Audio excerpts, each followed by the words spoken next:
to be a voice for those who can't speak for themselves. Amber Hewitt's story began like many others. She grew up in a Midwestern town and married her high school sweetheart. It was mental at first. It was just, he was very controlling. After 3 children and 5 years of abuse, Amber knew she had to get out.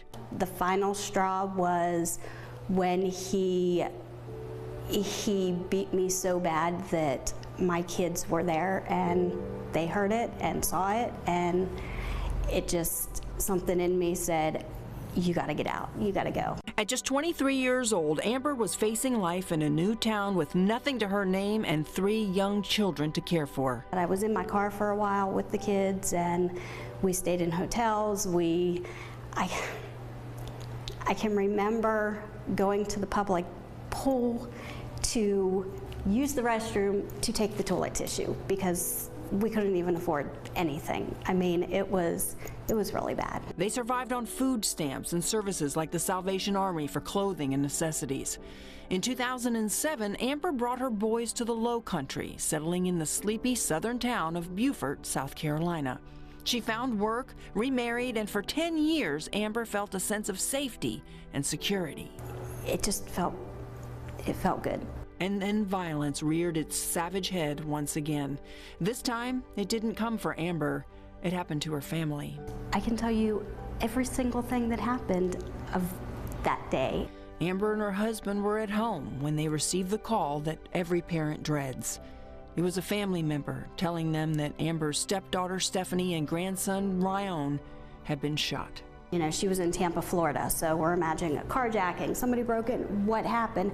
Nobody could tell us anything, and then we found out that it was him that did it. The him was Stephanie's boyfriend, a former Army soldier and Marine. During an argument, he attacked Stephanie as her terrified 10-year-old son tried to hide. He ran right past the front door where he could have escaped, and he hid under his bed. And after his mom was shot and killed, the guy hunted him down and shot him under his bed, and then moved his body to his mom to make it look like he had got caught in the crossfire. The shocking tragedy reignited feelings of trauma from Amber's past. The man now sits on death row in Jacksonville, while Amber and her family are left to pick up the pieces, process their pain, and find a way to move forward.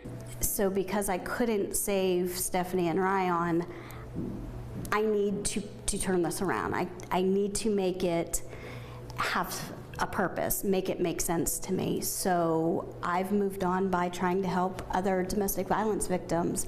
I've moved on by writing letters to Senate. I have moved on by trying to help anyone that is in that position. She now works as a training specialist at United Way of the Low Country, and in her spare time she volunteers at domestic violence shelters and organizations. So Kappa is my volunteerism. I love them because they're child abuse prevention. Amber also donates her photography skills to those who can't afford portraits.